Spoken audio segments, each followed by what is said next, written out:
What's going on, guys? Brian's here. Today is Monday, May 27th, 2024. It's Memorial Day weekend. It was a holiday weekend. Market is closed. By the time I get this video live, it'll actually be tomorrow, which will be the Tuesday, 28th.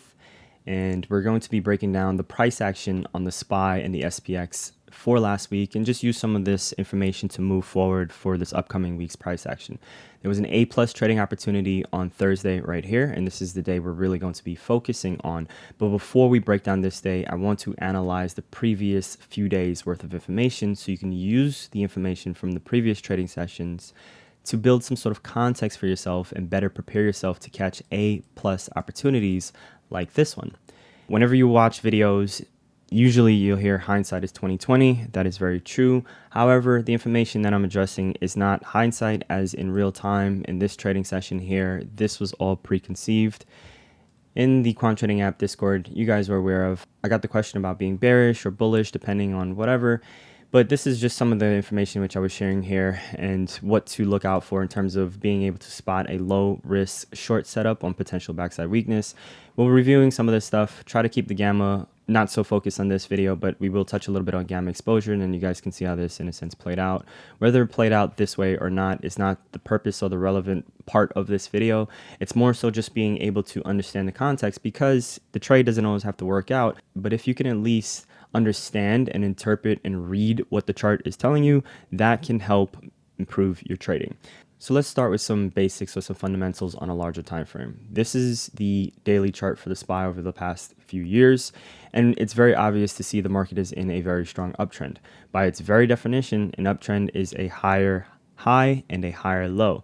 The deepest low on this chart is here.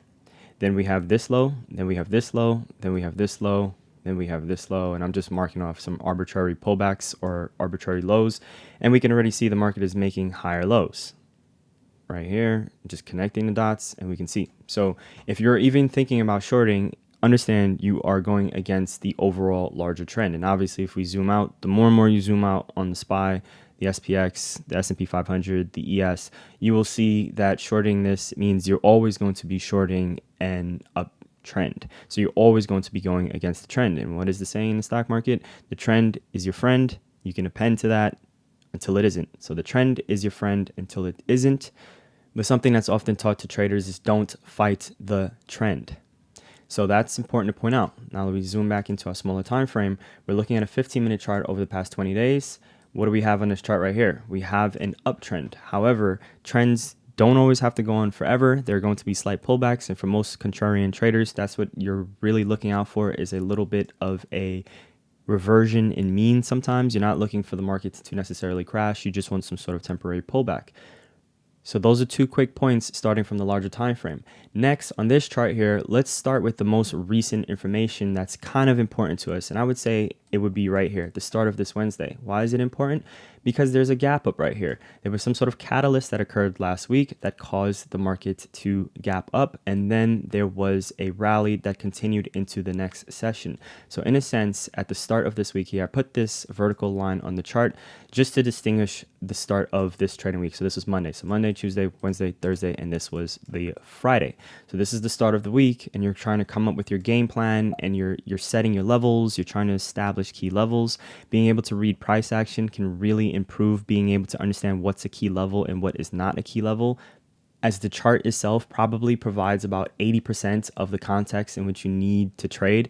Every other indicator, every other special tool you use, everything else is just filling an extra 20%. But just being able to interpret price action, being able to understand it and read it, can provide probably 80% of the information you need to take your trade.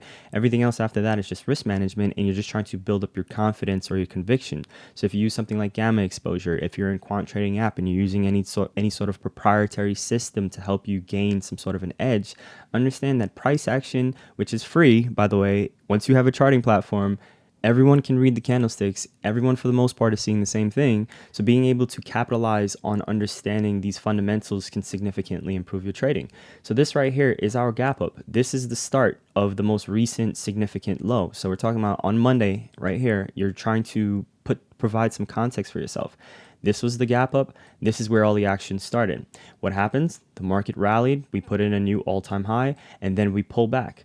Where do we pull back to? This is about a 50% retracement. I can draw the fib on the chart if you guys want to see that, but you don't have to be so stickler about the exact levels.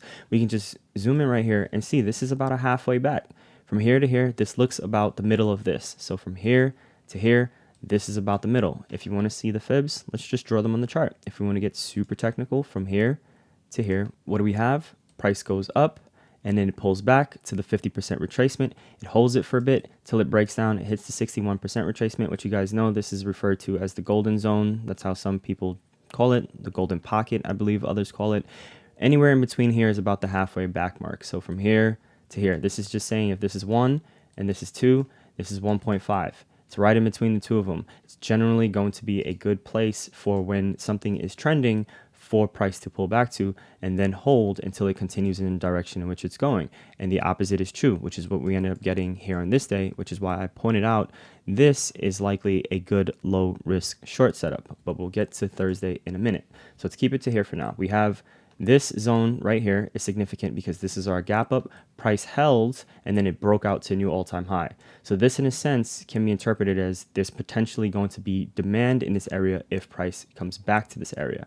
Then we get some sort of a pullback and price holds right here and it cannot go lower. So buyers are more aggressive in this area before price pushes. Price pushes back up to the all-time high. So now we have 2 touches of this level. So this now becomes our resistance. So we have resistance here because it rejects and it breaks back down. However, it did not break this structure yet. So the trend is still up for the most part because now this is now a new higher low. So we have a little bit of a new trend forming. So if we connect these dots at this point, we don't know the future at this point. We're just talking about the information or the context in which we have on Monday. We can infer and interpret that right now bulls are holding. Whoever was aggressive here was not strong enough to break the all-time high, but they were strong enough to stop this aggressive selling from happening. So what happens at this point is price then stalls out and there's a battle. So we have an all-time high resistance. What happens? We can see pressure is building, pressure is building, pressure is building. An uptrend has formed and it is continuing to hold. So price continues back up until it tries to break resistance. It does not break this level. So we have one. The first time it came up here, it's only until it comes up to here the second time can we actually call it resistance and we get a confirmation of selling. Then price goes back and we have a third touch or a third day in which prices come back up to this level. And what do we see? Price ends up selling off from here. But where does it go back down to? Right back into this area in which there were buyers that defended this initial pullback. So these buyers here were not strong enough to put in another all-time high, but they were strong enough to hold price up. So price comes back to this area, and these are that same set of aggressive buyers that outpace the aggressive selling, were able to push price up. NVIDIA had earnings after hours, but it doesn't matter the catalyst. We're just looking at price action and we're interpreting what's happening in real time while the market is open. Now, price pushes out of this area and we happen to open the session at a new all-time high.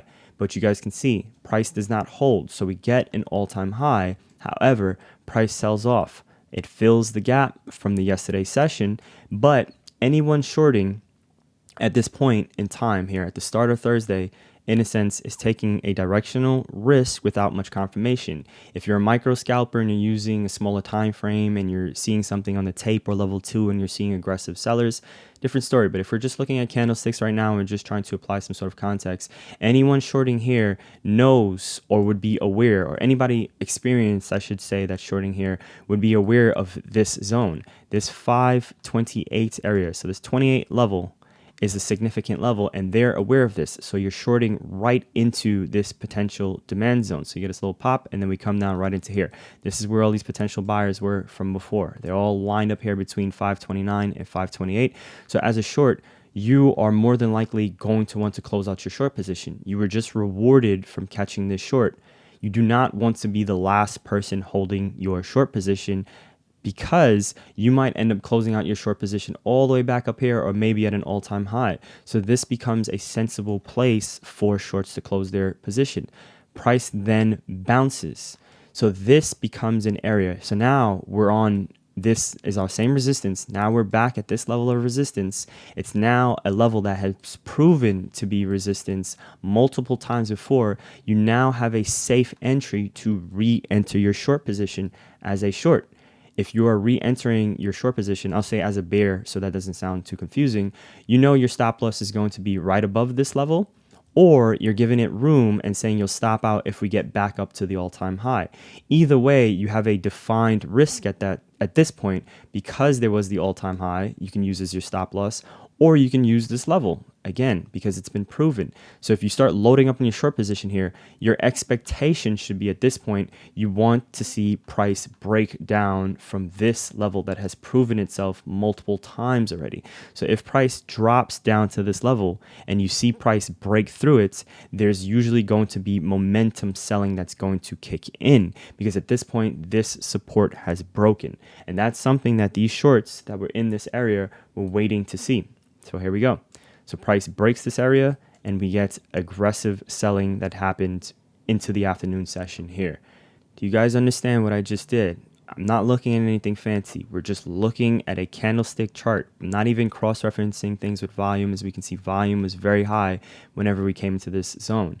What happens when price came into the zone before? Volume was also very high. Volume, the same amount of volume match here. These are the spikes. We're ignoring the morning and afternoon, closing bells because those are always going to have the highest amount of volume. So if we ignore that last 15-minute candle and that first 15-minute candle and we're paying attention to the intraday trading session, you guys see that this is where there's a high spike of volume. This is where there's also a high spike of volume. There's a little spike of volume right here, this little clump right here. So we have a little bit of, action in this area also, and we can see that ended up holding out price too, and that was significant, and that was our 530 level. But I'm going to keep it to just this level here because as a trader, I'm going to clear our list now for a second. And if we zoom into the Thursday, if you have this preconceived concept in your mind and you already have an idea of the story that's been building, it's almost like you're watching a movie unfold. And it's like 2 weeks ago, Jack walked into the house, and when he went into the house, he decided to take a nap. Then he woke up the next day and he realized he was late for work, and then he got to work really late. His boss yelled at him. Then later on that night, he decided to do such and such. You're keeping that narrative in your mind and you're understanding the story that's unfolding. You don't necessarily know what's going to happen in the plot next, but you have some sort of an idea. If the story just unfolds the next day and suddenly Jack is in the North Pole and the whole movie was taking place in South Africa, that might be confusing because you're going to say, well, how did that happen? That makes no sense. Same thing in a sense with price action. There's going to be some sort of story that's unfolding. Even if the market makes some sort of erratic move, there's going to be either some sort of prior clues or there's going to be some sort of binary catalyst. And that's what will happen around maybe like a CPI report or a Jerome Powell announcement. Those are different, but for the most part, if we're just talking about regular trading, we had our major catalyst last week. This week, we had the catalyst of NVIDIA's earnings, which we can say was a contributor to this gap up because NVIDIA had a beat on earnings, so that caused the markets, in a sense, to push up. From reading this price action here, you have some sort of prior context to this area. You know what's happening in this zone. You know what's the smart thing to do if you are a short. Let's zoom out, and now I'm actually going to draw some of the levels on the chart because let's just draw a nice big clump around here. Let's just draw a nice big clump around, intentionally drawing these huge zones around this level because that might also help newer traders. You guys sometimes are trying to draw these little tiny, micro zones and make it, in my opinion, incredibly difficult for yourself. I like to draw nice big clean zones, and here we go. We can see that this was a bull flag right here once we broke out. Remember, this is all-time highs also, so this is pretty significant in price pushes. Where do we come back down to? Right where we had this little bit of a consolidation breakout here. Price comes back down to it. We're right in this area. Price comes back down right in this area. Seeing the volume pick up, seeing the volume pick up. We see there was a decent amount of volume here when we were having this consolidation here also. So it all checks out. It all matches. Boom, boom, boom. Price comes back to this area. We have some sort of expectation for what can happen. Same thing with this larger one right here. This was a little bit of our consolidation. Price broke out, and then we come back into this zone, and we're just drawing this nice big zone over our area. What do we see? Price comes back, bounce, holds up. When it comes down, it's in this area here, breaks out, comes back down. You guys see where I'm kind of going like this? Like it doesn't have to be too confusing if you reduce it to price action. A little bit of time in the markets, you'll be able to interpret this. It's very simple. It's to a person that's been staring at stock charts for a long time, it's the equivalent of just picking up a book and picking up any page and then being able to interpret and read what's going on. Now, if you want to build some sort of context for yourself for what's actionable, what do you actually want to take a trade for, you can keep it simple and use things like long wicked candles. So doji candles, long wick candles, something with a long tail or shadow is significant. So in this area here, if you see this sort of candle, then you can expect that this is showing that there are aggressive buyers in this area. If you don't know how to read level 2 or you don't know how to read the tape, you can just use the visual language that is candlesticks and we can see where price goes up to. Same thing here, price comes down to this level, you see this nice little wick off the level, so you decide to get long here. There isn't really much juice left in the day for price to do anything, but you cut yourself a little small trade. What do we have right here? This is an indecisive doji. It's kind of like a long leg doji, or it's kind of like a spinning top. Whatever the names are for these candles, it's indecisive. You guys see this here? Doji candle, long wick candle. We got a little bit of a wick. You take the side on whoever decides to win. Once we break out of this zone, there we go. You're in this trade here. Your short can be below this level. I mean, your stop loss can be below this level, and you end up getting rewarded in that regard. In this case here, price sells off. Do you see a long wick? Do you see a long leg doji? Do you see a wick or any doji? No. So this is not a good opportunity to take the trade here. I'm using a 15-minute time frame. This works relatively kind of on a 5-minute time frame, also a little bit of a smaller time frame. But I think if you're struggling a day trade, I recommend just slowing things down for a bit. Use a 15-minute time frame. It's so much less anxiety inducing because you're waiting for 15 minutes for a candle to close, and then sometimes you're waiting another 15 minutes to decide what to do. And because you're generally looking for larger moves, it creates great opportunities, because Thursday had the A+ opportunity and the A+ setup, and one really solid A+ trade can make enough income for an entire week if you're patient and waiting for it. Now let's just zoom back out for a second here. I want to clear all this up and show you guys know I love gamma exposure. So gamma exposure just provides an additional context and confluence to a lot of these significant levels. And more importantly, there are levels that are drawn out from the start of the week. So we're looking at my SPY gamma exposure levels. If you're in Quant Trading app, you guys should already know about these levels. If you've seen any of the previous videos in which I've done, this is at the start of the week. So this is on Monday. I just mark off the GEX levels. I'm showing the profile, so exactly where the information is coming from. The data right there on the chart. And again, this is the start of the week. These are the same levels. On my notes, 528 looks sticky. This is before price gets to 528. Already aware of this looks pretty sticky. It just means to me, this is probably going to be an area of congestion. It's going to be a significant area that price is going to want to hold. Whatever side wins the battle here is likely going to be the winner for the day. Or price might just stick around this level for a few days. This level right here is in a different color. It's very significant. It's the highest positive gamma strike. It had the highest absolute gamma. It had the highest open interest. It also had the highest call open interest, 530. Price is going to want to be pretty choppy around 530. We had a touch of 531, 2, 3, 4, 5 out of 5 trading days this week. That's how significant it is. 5 out of 5 touches. Price was around this level. That is golden, which is usually why I make it a goldenish color because it, in a sense, means a money level if you trade non-directional trades like butterflies or iron condors. But that aside, look at how price lines up with these levels here. Again, this is at the start of the week. We have consolidation around here. We have this comes down to this sticky level. The first time it comes down, it doesn't have enough momentum to break down below it. So price gaps up. Where do we go? We go up to the strike in which there isn't really that much positive gamma. There's a reduction in positive gamma above this level. So price just retraces back down. Don't try to understand every single nuance levels. Remember, about 80% of your understanding of your technical analysis is going to come from the basics: support, resistance, trend lines, with understanding price action. So price action, which is just reading your candlesticks, reading what's going on with price, understanding there's a gap up, consolidation, breakout, bull flag, breakout, just a little bit more of the technical patterns that we assign to these things. But then we have our trends. Our trends is letting us know who's winning, battle. Are we getting lower highs? Are we getting higher lows? What's happening with our trends and our support resistance? This is just another potential resistance level. That's what it's telling us.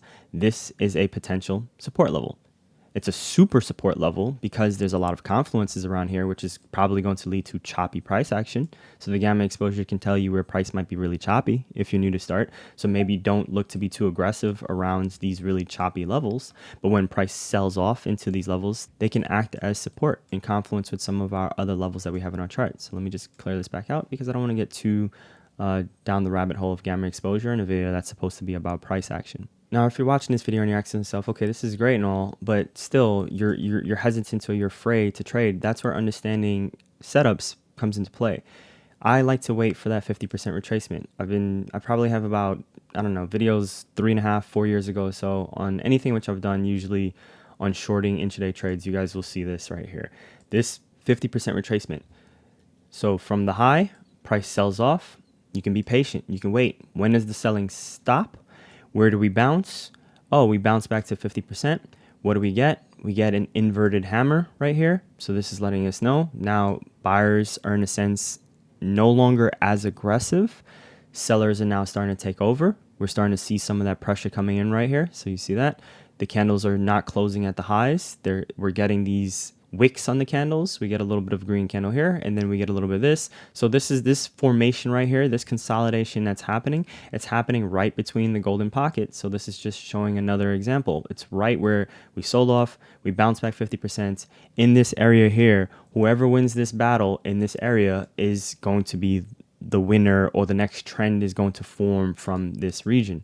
So if we as we recall already, we already knew this level acted as resistance a few times already. So we have some sort of, already a preconceived idea of what's likely to happen in this region. So we don't want to forget. And that's why being able to interpret or look at the chart and read the price action, what happened prior, you can then have an actionable setup or situation for yourself, because if whatever break of this consolidation, if we broke out above this region, there's no real reason to be a short anymore, because now we're probably going all the way back up to all-time high. So unless your stop loss is above the all-time high and you're looking for a larger swing, maybe you're looking for a 10-point drop in the SPY, so you're willing to give it from 31 up to 34, so you're willing to risk 3 points to potentially make 9, that's a different story. But if you're just looking for maybe a 2 to 3 point drop, you more than likely want to wait to see who's going to win this side. Now, once price breaks down below here, look at the acceleration and look at the continuation. This is expected because price sold off. This was the area of demand. However, we bounce. This is that area for shorts to reload on their short position, potentially to get that next leg down. And that's what I was referencing in Quant Trading app here. So we can conclude by just saying, so let's look at this price action in the SPY 528 to 529 area. So let's actually just delete this and make it nice and clean to recap this. So from that 528 to 529 area. So that's this area right here. Boom. So I'm just going to draw that out on the chart. Remember, this is, before any of this happened, but it doesn't matter. We can jump back to a chart 5 years ago and try to piece together the price action. Even if you know what's going to happen, it's great practice. But 528 to 529 area, when price has come down near it, it had ricocheted out of it. So this is what I was just pointing out here. So we ricocheted. It went pew, bounce right out. Pew, bounce right up. I hope you like my sound effects. It ricocheted right out of it. So anyone shorting today knows that in that area is a place to take profit. So price should naturally bounce from here. But if we wait for price to break below it, there could be inferred that those aggressive buyers are no longer there. That's a break of structure. So I was explaining a break of structure. So if we have, this is our key structure in our chart. We have structure here. We have structure here. We had the same zone here. The break of this structure, we can anticipate that there's going to be aggressive selling because, remember, this had not happened yet. However, we can interpret or we can think that's going to happen because we have to ask ourselves, where are all the buyers that were here before? If they were holding price up, they put in a new all-time high, price retraced. They were aggressive enough to make price bounce back up to the all-time high multiple times. So if price comes back down here and it breaks, these guys are no longer here. So if they're no longer here, where's their stop loss? Their stop loss is probably below this level. So if buyers have their stop losses below this level, that's going to contribute to the selling, which is going to add to the momentum to the downside, which is going to accelerate volume because now you have both sides scrambling. You have shorts who are artificially selling the market, and then you have bulls who are getting stopped out of their long positions or people panicking, selling positions, and it's going to cause all of this selling. So, or aggressive selling, we should say, and that's the breakup structure. Again, before this has happened, this is early in the trading session. And now, for a low risk short setup, this is the potential backside weakness with a small stop loss over the high from 1 hour ago. So the high from 1 hour ago was right here. So anyone shorting within this candle, as I'm pointing out, this is below that 50% retracement, you're essentially risking less than 50 cents. So if you're risking less than 50 cents, so we're talking about right here, this candle, you're risking up to here, this is about 50 cents. So if you're shorting at 31, your stop loss is over 31.50.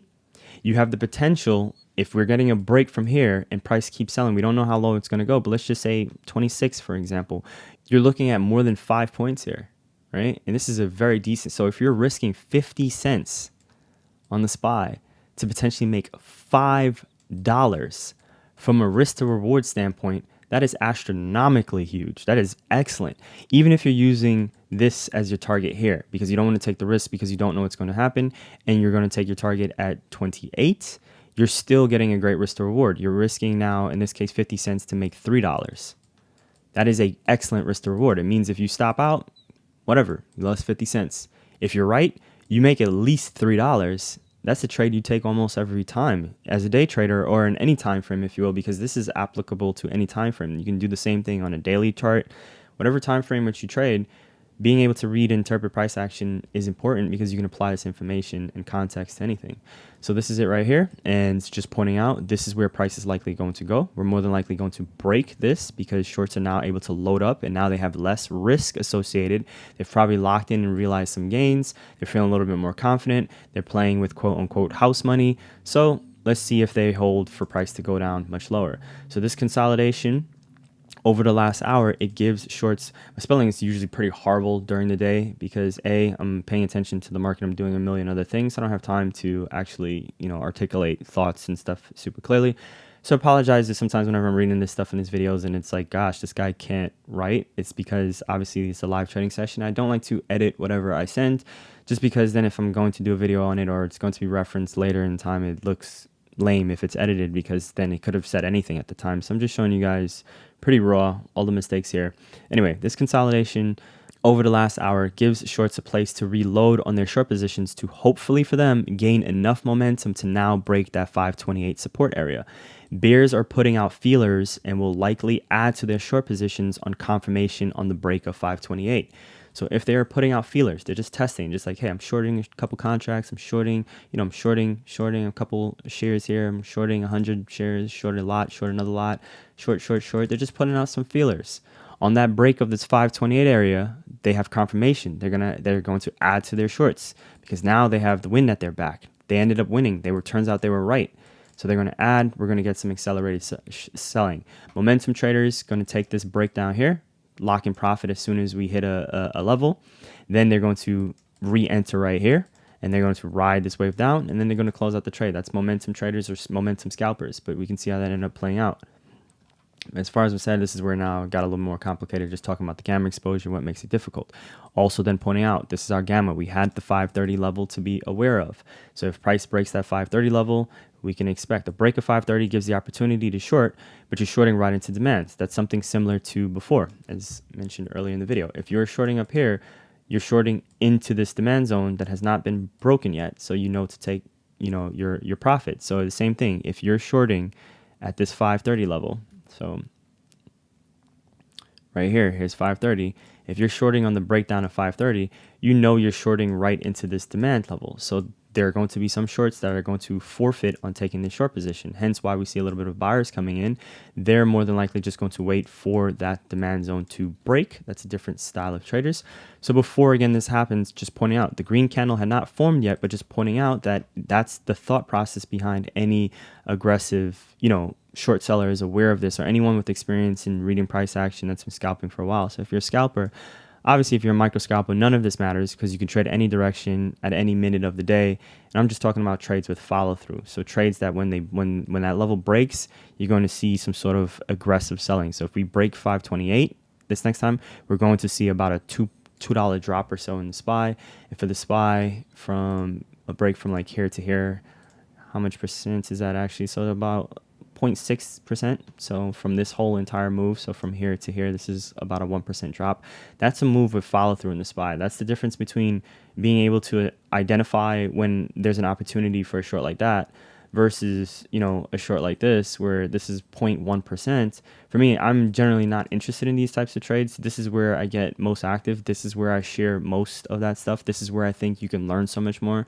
This is where I think if a trader is struggling, this is where they're actually going to put up a ton of P&L versus, in my opinion, this drives me nuts as a day trader. If I'm trading directionally, obviously if I'm running spreads like iron condors, then I love this type of stuff because this is great time decay.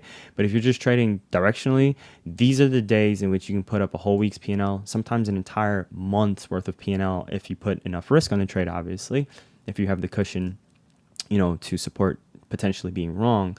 And then lastly here, so let me see whatever I said, just fast forward and just providing more context, showing what's unfolding here. Here's that resistance at that all-time high. Here's a little bit of a trend. If this trend breaks now, we already know what happens when it breaks. We go down to where's the next area of support. So it's just, you know, piecing together more context. And then textbook low risk, short setup on the backside, you know, 50% retracement right here, seeing how it unfolds, comes right down into the gamma level. And yeah, so just going to conclude the video here, guys. It's just, as I mentioned before, I want to do a lot more price action videos. Price action is my passion when it comes to trading. It's what I love first and foremost. As a quantitative developer, obviously I have a little bit more of understanding of what's going on from the nuanced things, from gamma exposure and, you know, using the open interest levels to add confluence, and then all the additional tools and things in which I've been building in quant trading app over the past few years. Again, developers, coders, we can overcomplicate things, and that's usually sometimes dumbing yourself down a little bit can actually improve your trading. If you're not trying to overcomplicate it with too much, you keep it pretty simple. They're really great traders that don't need to look at anything but just this chart, and they're just great at risk management. And again, if you're struggling to trade, then try to reduce yourself down to being able to identify key levels. If you're in quant trading app and you're watching this video, you already have the key levels. Most of the time they're in the scripts already that you copy and paste, and they're also provided in the gamma exposure levels that are at the start of the week. So you have all this here. It's just being able to get good at interpreting the information and trying to only take trades around the key levels. Try to be a little bit more selective. Try to have some sort of criteria for yourself. Try to say you're only going to take trades that have long wicks at key levels, or you're only going to take trades that are doji candles around key levels, or you're only going to take trades after there's already been a really big move and then things are matching, you know, whatever other type of criteria you're going to have. Maybe you'll tell yourself you're only going to take trades that are 50% retracements off of the key levels. So hence like this here, here's our 50% retracement. So you guys see where I'm going with this. Hopefully you want to build up a playbook for yourself, and that's ultimately what will help a lot of traders, is being disciplined with your own playbook, your own set of rules, your own criteria, but building upon the visual communication that is price action. This was the high open interest range for the week. That's what this blue range is right here. I like to think of it as it's almost like it's the field for the week. It's the playground for the week. The ball doesn't want to go outside of this range. For the most part, it's going to remain within this range. And look at how clean that ended up working out. It doesn't always work out so clean, but that also adds extra confluence and extra confirmation. 533 was already a significant level. 525 is already a significant level. But when it coincides with knowing that this is where all the open interest is on the options chain, that just adds more context. It doesn't tell me which direction things are going, but it reassures me of these levels and their significance. So after that, it's just being able to read and interpret the price action around this. We had a lot of velocity selling, and then that velocity slowed down. Now we can see the candles went from red to green. Then they started forming dojis. They started having these little wicks all over the place before it reversed, and it came back up to this level here. The price action is telling me that, but I already have the levels, and there's so many great ways to establish levels. You can just take a look at the chart. You can spot gaps. You can use volume profile. You can use points of control. You can use gamma exposure. You can use some of the other tools in quant trading app. You can use the weekly script. You can use the intraday script. There's a plethora of things to confirm these, but they won't help that much if you don't understand price action. Thanks for watching, guys. Let me know if you want to see more videos like this, a little bit more simplified and just on the fundamentals and basics of technical analysis. Enjoy, like the video, share it if you learned something, leave a comment, and I'll catch you in the next one. Thanks for watching.